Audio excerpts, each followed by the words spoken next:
Hey y'all, good evening.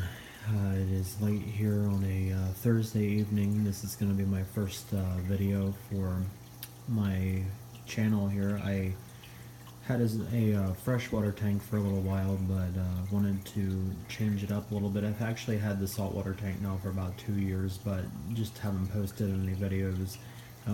My wife and I, we just moved, and it's been a process trying to get this back up and running, but here we are. The tank's been set up now for just about a week.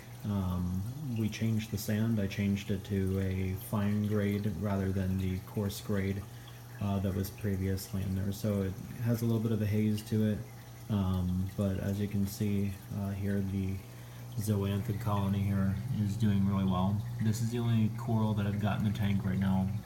Just haven't had the opportunity to really get anything else, just because I've really not had the opportunity to.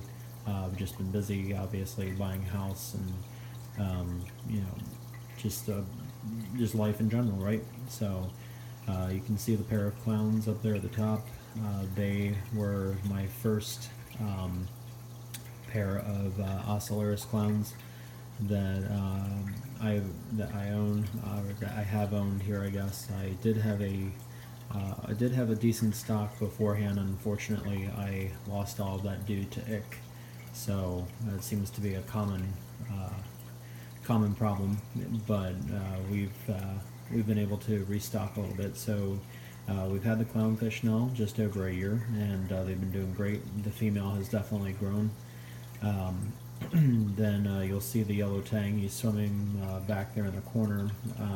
That's the Eibli angel rather, and then you've got the yellow tang here.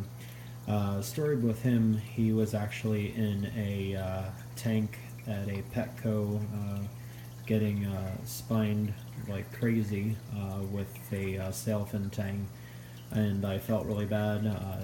Yellow tangs are one of my favorites. I know they're one of the most aggressive of the zebrasoma species, but they're definitely beautiful. Had the opportunity to get him at a very large discount due to the scarring, and he actually had ick at that time.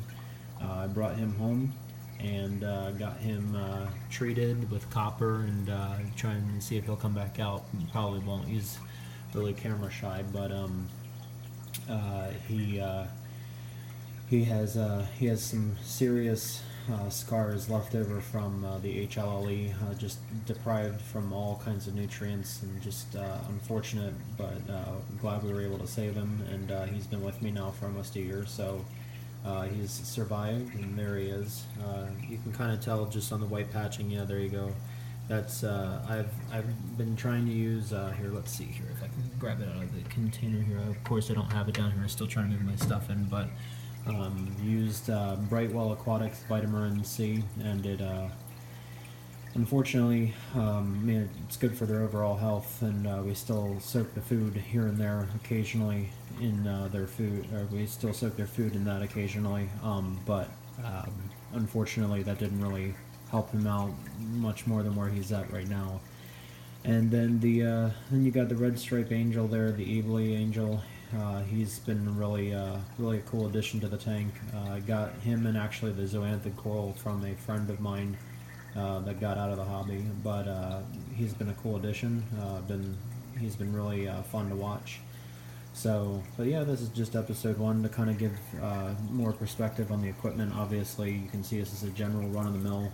There's no sump on this tank. It literally just has a Emperor 400 filter on the back here.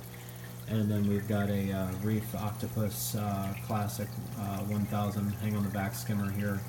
The lighting here is a, I don't know if we can get the side view here. This is a, there you go, this is a Max Spec R420R LED light system. I was given this as well. The guy, like I said, he got out of the hobby, so LED lighting, it's great.